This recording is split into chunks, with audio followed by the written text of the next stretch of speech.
5 días quedan por delante para esas elecciones generales del 23 de julio y hoy, para repasar toda la información, la última hora de esta campaña electoral, estamos con Francisco José Contreras, número 2 de Vox por Sevilla al Congreso de Diputados. Muy buenas. Buenas tardes. Bienvenido a esta casa. Muchas gracias. ¿Existe o no la violencia de género? Existe violencia contra las mujeres, en el sentido que efectivamente unas 50 mujeres al año, 5 arriba, 5 abajo, y de manera uniforme desde hace 20 años, desde que entró en vigor la ley de violencia de género, son asesinadas en el ámbito doméstico por sus compañeros sentimentales actuales o futuros. No existe en el sentido ideológico proclamado por la Ley de Violencia de Género, que en su artículo 1 define la violencia de género como la que es ejercida contra las mujeres por sus compañeros sentimentales como manifestación de la situación estructural de dominación, represión de las mujeres. Eso es falso. Es falso, en primer lugar, que las mujeres en España estén discriminadas, estén oprimidas. Eso es verdad en Afganistán, es verdad en Somalia. Es un insulto a los españoles equipararnos con Afganistán o Somalia. Las mujeres no están oprimidas o discriminadas en España. Ya, aunque solo fuera por eso, ya es una razón para rechazar la ley de violencia de género y reclamar su sustitución por una ley de violencia intrafamiliar que no distinga entre hombres y mujeres, es decir, que respete el principio de igualdad de los sexos ante la ley, que es un principio consagrado por el artículo 14 de la Constitución, que es flagrantemente vulnerado por la ley de violencia de género. La violencia de género, por su propia definición legal, es un delito que solo pueden cometer hombres, y en España existen tribunales de excepción solo para hombres, los juzgados de violencia de género. Entonces, una situación escandalosa desde el punto de vista de los principios de Estado de Derecho y además toda esa vulneración de los principios no ha servido para reducir el número de mujeres asesinadas. Como dije antes, se mantiene estable desde hace muchos años. ¿Existe o no el cambio climático? Existe el cambio climático. Esto requeriría una explicación más larga. El clima siempre ha cambiado de manera natural. Usted habrá oído hablar del óptimo climático medieval, cuando se alcanzaron temperaturas más altas que las actuales, o de la pequeña edad del hielo, que va del siglo XVI al siglo XIX. Según dicen los informes del IPCC y según proclama el prólogo de la Ley Española de Cambio Climático, las temperaturas han subido un grado en siglo y medio, desde 1870 a la actualidad. No parece que haya sido desastroso para la humanidad ese calentamiento de 1 grado, en el sentido que ha sido el siglo en el que, bueno, la humanidad ha avanzado de manera más extraordinaria, ¿no? No sabemos es decir, no está teniendo lugar la aceleración que proclaman determinados modelos. Se nos dijo que para la fecha actual tendrían que estar derretidos los casquetes polares, tendrían que estar inundadas las Islas Maldivas. Eso se dijo en los años 80, hace los años 90, hace 30 años. No ha ocurrido. No negamos que el incremento de las temperaturas sea un problema, pero no es la amenaza existencial para la supervivencia de la humanidad que proclama el consenso progre. Y en nombre de esa amenaza existencial se intenta justificar una serie de medidas energéticas precipitadas, antieconómicas, como la imposición acelerada de las energías renovables y la sustitución demasiado prematura de los combustibles fósiles, que no tiene ningún sentido. Sobre todo, Europa ya ha hecho los deberes. Europa ya ha reducido sus emisiones de CO2 en un 25% desde principios de siglo. En ese mismo periodo, China y otros países asiáticos las han triplicado. Mientras nosotros recortábamos 1/4, ellos triplicaban sus emisiones.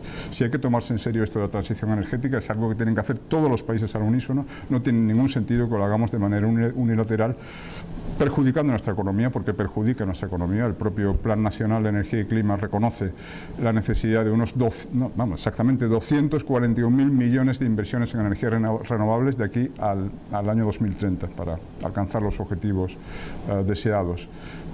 Esto es algo que no están haciendo otros países, por tanto la competitividad de nuestra economía está siendo erosionada por este compromiso unilateral con la transición ecológica. Agenda 2030. ¿Por qué hay que votar a Vox este domingo? ¿Por qué hay que votar a Santiago Abascal? Hay que votar a Vox, pues porque somos los únicos que decimos cosas como la que acabo de decir, por ejemplo, ¿no? Esta cuestión del fanatismo climático que nos empobrece. Sobre todo si es aplicado de manera unilateral. Pero no solo esta, muchas otras. Somos los únicos que defendemos el derecho a ser educado en español en todo el territorio nacional, de hecho que es vulnerado hoy día en 1/3 de nuestro territorio, y esto incluye a regiones gobernadas por el Partido Popular como Galicia, donde la lengua vehicular de la educación es el gallego y no el español. Esto incluye cosas como afrontar el terrible problema demográfico que tiene España. En España están naciendo 1,2 hijos por mujer, cuando lo necesario para garantizar el recambio generacional son 2,1 hijos por mujer. Estamos teniendo casi la mitad de los niños necesarios para simplemente reponer las generaciones. Somos los únicos que alertamos sobre esto, somos los únicos en reclamar políticas de apoyo decidido a la paternidad, a la familia, a la natalidad. Nosotros proponemos sustituir el Ministerio de Igualdad por un Ministerio de Familia que apruebe un plan nacional de natalidad que invierta los recursos y las medidas de concienciación necesarias para incentivar la decisión libre de los españoles jóvenes de tener un mayor número de hijos que nos permita salir de este abismo demográfico. La solución que los otros partidos, y en esto incluye el Partido Popular, parecen tener prevista para nuestra falta de nacimientos es la inmigración masiva. Esto lo llegó a decir el presidente Sánchez hace un año, dijo que España necesitaba 250.000 inmigrantes al año. Nosotros no creemos en la africanización de España, nosotros creemos en la revitalización de la natalidad española. O sea, ¿usted está de acuerdo con las manifestaciones que dijo Buxadé hace unas semanas en las que vinculó la precariedad laboral con la inmigración? Sí, por supuesto que hay un vínculo entre la precariedad laboral y la inmigración. La inmigración en gran parte irregular, en gran parte ilegal, claro, está formada por personas desesperadas que están dispuestas a aceptar cualesquiera condiciones laborales, cualesquiera salarios, les permitirá un nivel de bienestar pues muy superior al que tenían en sus países, ¿no? Entonces, evidentemente, esto tiene un impacto en el mercado laboral español y un impacto negativo para... ¿Cuál es la reforma laboral que plantea Vox para España?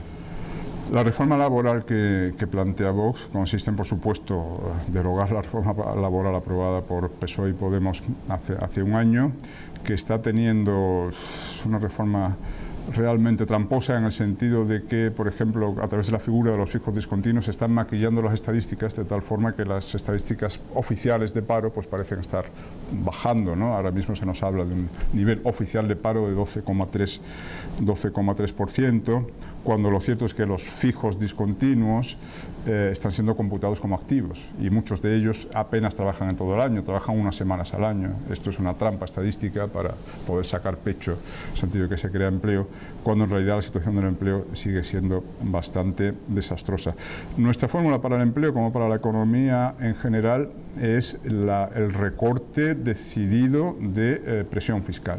Nosotros pensamos que lo que está asfixiando la capacidad creativa de la economía española es una presión fiscal excesiva.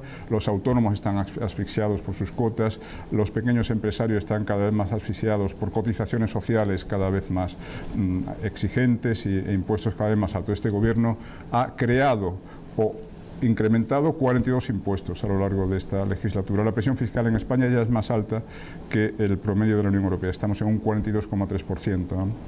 Y se ha incrementado en 100.000 millones lo recaudado por el Estado cada año, y lo más desesperante es ver que buena parte de ese plus de recaudación se está dilapidando en gasto político, gasto ideológico, como mantener vivos chiringuitos como el Ministerio de Igualdad, al que aludía antes, o como miles de otros chiringuitos vinculados al feminismo, vinculados al lobby LGTB o vinculados al tema del fanatismo climático, el ecologismo, etcétera, o la memoria histórica, ¿no? Por supuesto, nosotros prometemos, para empezar, recortar todo el gasto ideológico.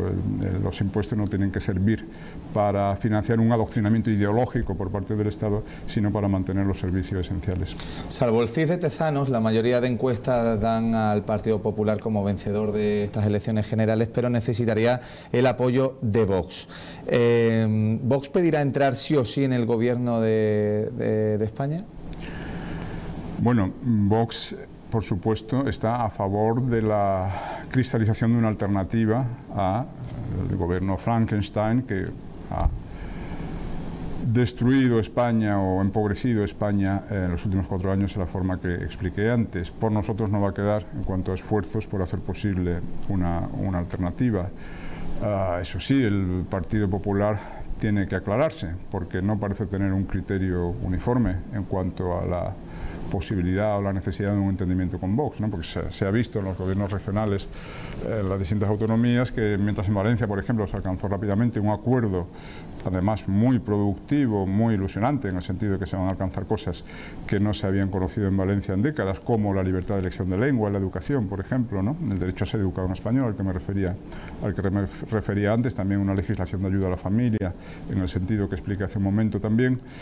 Mientras en Valencia el acuerdo fue posible, pues en otros sitios como Murcia se ha tenido otra actitud, ¿no? El primero que se tiene que aclarar es el Partido Popular acerca de si desea pactar con Vox o desea pactar, como ha dejado caer ya en varias ocasiones Núñez Feijóo, pues con partidos nacionalistas vascos o catalanes o con el propio Partido Socialista. Le hago una última pregunta. Usted se presenta por la provincia de Sevilla. ¿Cuáles son las principales demandas que tiene la provincia de Sevilla al Gobierno de España?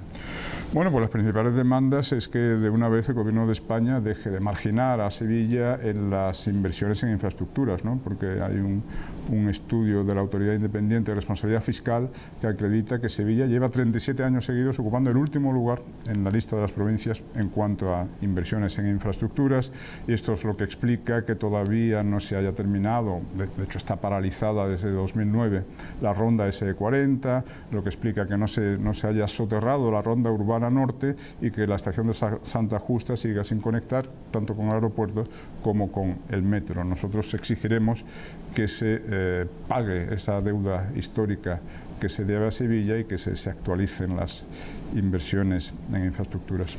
Francisco José Contreras, número 2 de Vox por Sevilla al Congreso de Diputados. Muchas gracias por su atención. Muchas gracias a ustedes.